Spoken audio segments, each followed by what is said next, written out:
Hey everyone, it's James from Fun Foods, and today I'm going to show you how to make this giant Kit Kat bar. Now this video was requested by so many people, including Stay Puft. Thanks so much for all those requests. I finally got around to making this, and I'm really happy with how it turned out. So keep watching and I'll show you step by step how to make this. Now the first thing you want to do is start off by melting your chocolate. I put this over top of a double boiler.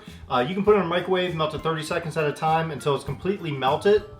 And then what we're going to do, because we're tempering this chocolate, and how you do that is first you melt some of it, and then you're going to add some more to it and stir it in. What it does, when you melt chocolate, it loses its molecular shape and it wants to just run all over. Just like if you got a candy bar that was melted, it won't get back to its regular form unless you temper it.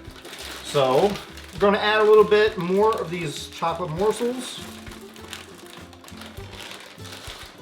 And we're going to stir it in.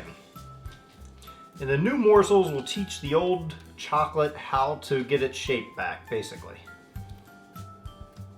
And just stir it in until all those morsels have melted, basically. It does take a little time to temper chocolate, but the results are well worth it.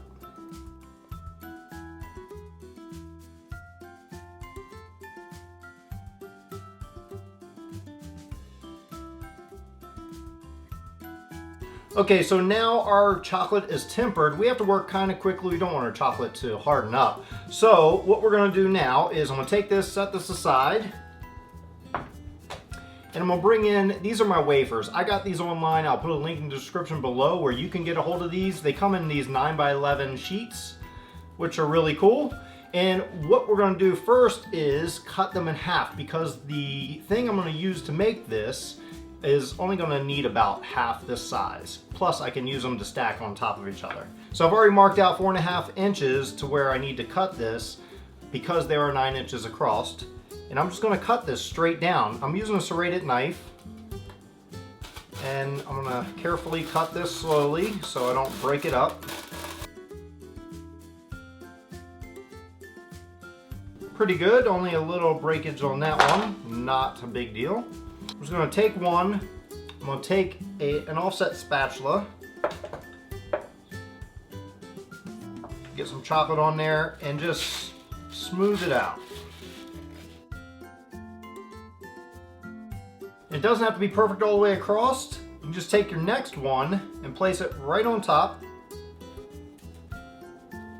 line it up, and do the same thing. So now what we need is our mold, and what I'm using right here is actually a flower pot. Now this is a good size shape, just like I want, except for it has these 6 holes at the bottom because it's a flower pot. It's not really a Kit Kat mold. And what I need to do is put something in there to keep that shape that I want. So what I did was cut out a piece of cardboard to fit, and I wrapped it with some wax paper, because cardboard will kind of take on that water, and when we put our chocolate in there, it may actually absorb that chocolate, and we don't want that. So I put it in there, it fits in fine, but I'm also going to put some wax paper on the sides just to make it easier for us to pop this out of our mold. Next, what I'm going to do is cut out our letters Kit Kat, because in the Kit Kat it has an indention in it. So what we want to do is cut out our letters. I cut these out of paper right now, but I'm going to cut it out of this plastic. This is just a binder, cheap binder I got at the store, and I'm going to cut it up into these letters.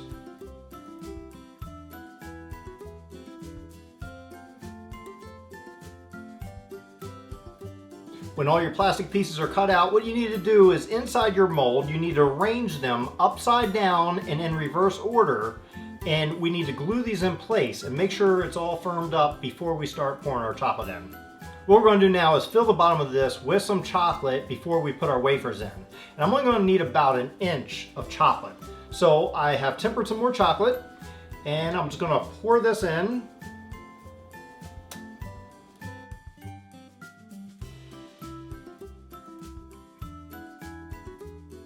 You just tap it down and it'll work itself out.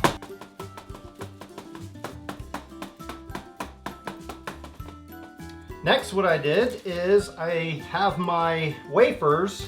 I'm going to pop them in there. I don't want it to go all the way to the edge, but I want it to get close. And it's in 2 halves. Kind of push them together a little.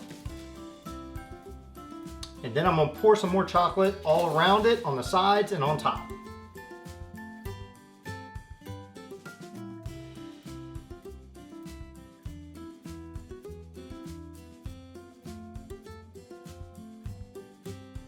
And we're just gonna give this one last tap. Now that you're happy with all the bubbles popped out of this thing that you think, and you think the crevices are all filled in, we're gonna leave this out, let it sit overnight, or you can put it in the refrigerator and speed up the process. Okay, I pulled it out of my refrigerator. I had it in the refrigerator. I didn't leave it out overnight. I wanted to quickly make this. So what I'm gonna do is pull this out of its mold. Just pull the wax paper off. And let's flip this over.